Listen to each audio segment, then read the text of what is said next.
So Marlon Wayans and DJVlad are going at it. And I think I have a real interesting comparison to make into this whole entire subject. And in fact, that whole entire comparison is going to be with Conor McGregor. And you're probably wondering, how am I going to make a comparison with, let's say, Marlon Wayans and Conor McGregor? How is that possible? How is that possible that I can make this comparison when they are two different men of two different professions, yet somehow I'm going to correlate their stories together? Well, follow me on this. Marlon Wayans asked for $40,000 to be interviewed by DJVlad. And in the process, he goes in and throws the race card into the whole entire issue with him and DJVlad.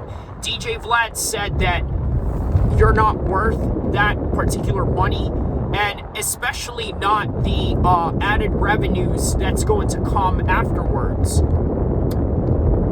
What it seems to me is that we have a guy who is hyper delusional in the modern sense of understanding what it means to be a star in the social media versus the conventional TV world. Because you gotta remember, Marlon Wayans has been around since the days of Above the Rim and the Wayans Brothers, which was a famous show in the WB network, which is obviously a local channel or a syndicate of local channels around the United States. But either way, he was famous around that time. A time when you had come home from school, turned on the TV, and it was either Family Matters, what was that one? Full House, Saved by the Bell, Step by Step.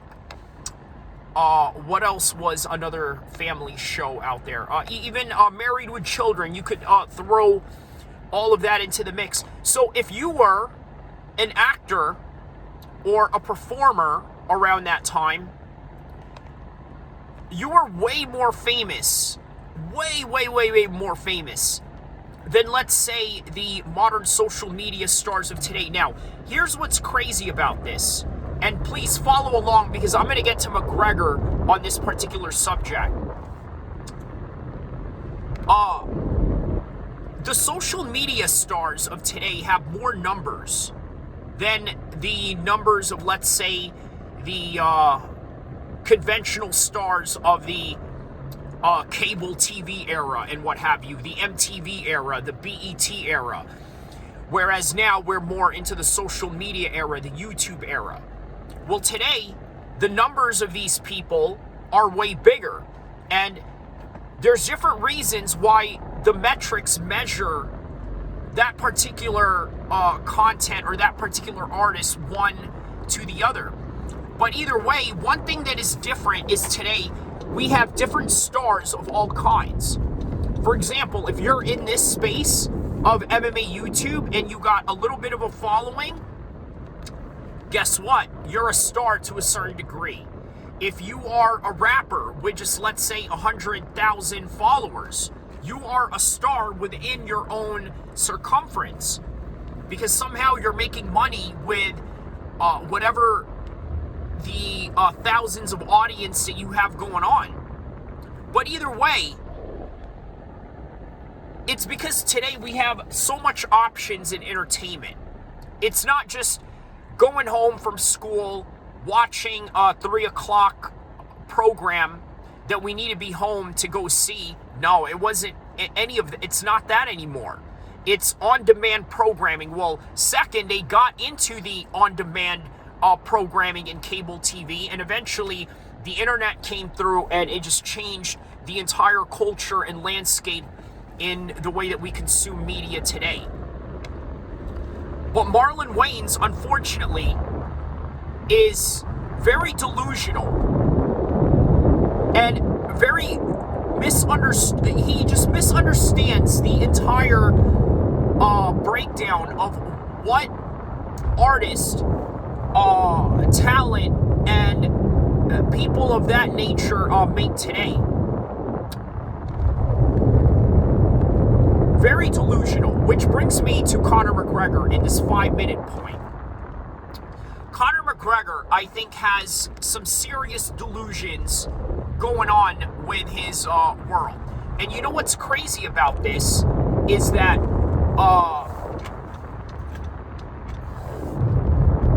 there's no one around him to tell him otherwise. Imagine that. No one can tell you anything. Conor McGregor can't be corrected, and he is leading himself into an extremely dangerous path. You look at the recent videos of Conor McGregor partying, and in fact, you're probably going to see the thumbnail on this video regarding that particular matter, and you just think to yourself, this does not look like a guy that wants to come back. Now, you also have to take into consideration how many training camps has he done for Michael Chandler in a span of a couple of years. And let me tell you, that conversation is very important, because I also want to give the benefit of the doubt in which we got to try and understand that perhaps, maybe, just maybe, he has great consecutive days where he's training really hard and getting ready for this camp. But every time the fight falls off, or there's another pullout, or there's another rescheduling, it seems as though he has no choice but to go back into his relax mode, okay? Meaning that he goes out and drinks and this and that, right? Because relax mode for some fighters is different than what relax mode means for other fighters. And as a result of that, what you're going to deal in these consequences, especially if you have vices such as alcohol, I mean, that right there is a game changer in how you're going to perform at a later date. Because now you got to play catch up, now you got to do this and that. But I think Conor McGregor is in the same place as Marlon Wayans. What exactly do I mean by saying that Marlon Wayans and Conor McGregor are in the same category? They are both guys that I'm not going to say is washed up, but their time has gone. Okay, and even DJVlad said on those comments and social media back and forth with Marlon Wayans that, hey, it's okay if this isn't your time anymore, or something along those lines, as I'm paraphrasing it. We all got to understand when it is our time. And you know what's crazy about this? I'm probably going to add Jon Jones into the thumbnail as well of this particular story. You want to know why? For the simple fact that Jon Jones actually knows his place in the world right now. And what exactly do I mean by that? Well, guess what? He's retiring and giving the belt to Tom Aspinall. You see, Tom Aspinall is going to become the undisputed champion come November, on the night after the night of the MSG card. Why? Because Jon Jones is going to fight one last time against Stipe Miocic and ride off into the sunset. And perhaps maybe not to count Stipe out, if he was to knock out Jon Jones or was to defeat him in any kind of way, submission or decision, they both are going to ride out into the sunset. And it will seem like a fight that won't matter. It will only seem like a fight that matters for their particular time in which they are in the cage together. And after that, everything else is just back on reset. Just like every other fight. But the difference is that we have champions that commit to saying that, you know what, I'm going to come back for the next fight.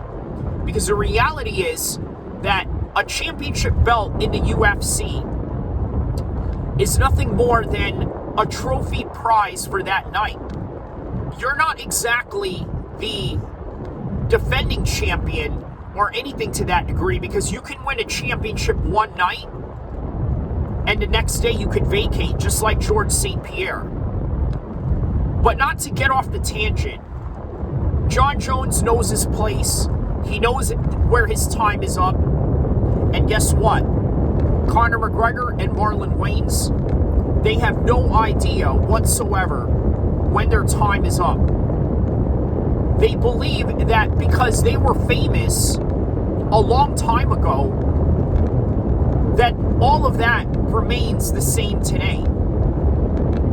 Conor McGregor was at his prime and peak in 2016, even bigger in 2017, when he was on his way to fight Floyd Mayweather. After the Floyd Mayweather fight, it was just nothing but downhill from there. The money, the damage that he took from the fight, on top of the affluence that he had gained from it, in which he wasn't able to contain or have the proper discipline of being this new money guy. And guess what? Being new money, it's very difficult. But if you're old money, guess what? It means that you've done something to maintain that for your family and legacy. But the reality of old money people is this. They are delusional about everything else. They got everything right when it comes to the finances. They got it all in a row, whether it was through sheer luck, a few correct endeavors that came through, or just plain hard work. Either way, old money knows how to maintain, but what they don't know how to maintain is the touch of the common man. That is why they are old money, and as such, they are stuck in their old ways. So don't forget to like and subscribe.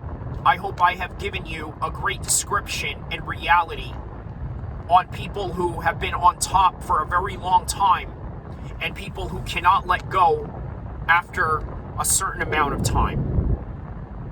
And that is Marlon Wayans, and that is Conor McGregor. And as for Jon Jones, let's dedicate a few minutes of this video to really talk about Jon Jones and his reality. There was a point where Jon Jones had once said that, you know what? By the time I'm 40 years old, I'm not going to still be out here fighting. There's no way. Because by then, I had already beaten everybody. Well, guess what? When Jon Jones takes on Stipe Miocic, he's really going to feel like he's beaten everybody. He took on Cyril Gane, who is a top-level heavyweight. That's good enough for him. And now he's going to take on Stipe, who at one point was considered the greatest heavyweight in the history of the UFC. But now, to the opinions and the subjective analysis of many people, he seems to be a shell of his old self. And for Jon Jones to beat that guy, he's still okay with it. And you want to know why he's okay with it? This is the most shocking part of this entire video, believe it or not. The reason why he's okay with fighting a guy like that is because, number one, he has the legacy. Number two, he has the name. And number three, he knows that these are his limits. Jon Jones is not as famous as Conor McGregor or Marlon Wayans. Jon Jones was just somewhere right up there, right? Meaning that he's really known in the world of, let's say, casual fans, right? He's really well known in that world. In the world of casual sports American fans, the ESPN crowd. Now, when it comes to international, I think he's known in the hardcore international fan base. And remember, I said hardcore, not the casual international fan base. Because that's Conor McGregor level, that's Chuck Liddell level, I guess you could say. Jon was never that. Jon was somewhere in the middle. And he was okay and content with that. He wasn't an LA guy. He wasn't a New York guy. He wasn't a Miami guy. He lived in New Mexico with his guns, with his pickup trucks, with his outdoor life and crazy adventures that he lives in that part of the world. And he's all okay with that. And you know what? I'm about to drop a bombshell on you right now. Like and subscribe before I end this video. So here's the bombshell. Jon Jones knows that his time is up. And even though we think of Jon Jones as this cocky, arrogant, all these crazy crimes that he's gotten into in the past couple of years, I'm not here to try and crucify the man or to bring it up, but you guys know it's out there in public information. Even with all that, he's humble and kind enough to know, the humble part is to know that Tom Aspinall is his limit. Okay, that's the humble part. The kind part, believe it or not, is allowing Tom Aspinall to be passed the torch. Because one of the biggest problems, many older folks, many older stars or longtime stars, one of their biggest problems is they don't know how to let go and let the new generation shine. Jon Jones is doing that. Jon Jones is allowing the new generation to shine. Above all else, he's content with himself to the point where he knows that all this macho bravado talk that is going to come after will not matter and will not put a stain in his legacy. Because he knows that the Stipe match is coming up. He knows that it's winnable for him. And as a result of being in a winnable fight and going out on top, Jon Jones is content with that. You may not be, because most of you care about what other people think. But the greatest of all times, in every sport, they don't care about what you think. Kobe Bryant never cared that his teammates thought he was an a-hole because he wouldn't pass the ball to them during games. Why? Because he said, I know the kind of work that you put in practice. A lot of people are not going to like that, but they don't care what other people think, because true winners and true GOATs are going to operate in a certain manner that you're not going to understand. Now, is Marlon Wayans or Conor McGregor a GOAT? Well, I think I'm going to say yes. For the simple fact that Marlon Wayans was part of an era on TV that can never be replicated again. And then on top of that, the guy did a movie with Tupac. You can't beat that. And another thing, Conor McGregor accomplished something that very few people were able to do, which was win a championship in 2 divisions. And not only that, he did it in 2 organizations. I understand Cage Warriors is a regional organization, but it is a top-tier pro MMA organization nonetheless, and he was a champion on both leagues, Cage Warriors and now the UFC. So in other words, it doesn't matter if Conor McGregor wins or loses his next fight, because his legacy you could never take away. And it doesn't matter what your opinion is of Marlon Wayans, or if you're a supporter of DJVlad. None of that matters, right? Why? Because by the end of the day, whether you like him or not, he's still a legend in whatever it is that he has done in his life. Jon Jones, just because he's not going to satisfy your need of competitive integrity, in which we had already lost when Francis Ngannou got stripped of the title because he couldn't get re-signed. And now you can't see Tom Aspinall and John Jones fight because John Jones knows his limits. And that's all that this story really is all about by the end of the day. It's people that know their limits and people that don't. So like and subscribe. And I will see you guys in the next content. Inshallah, 2024.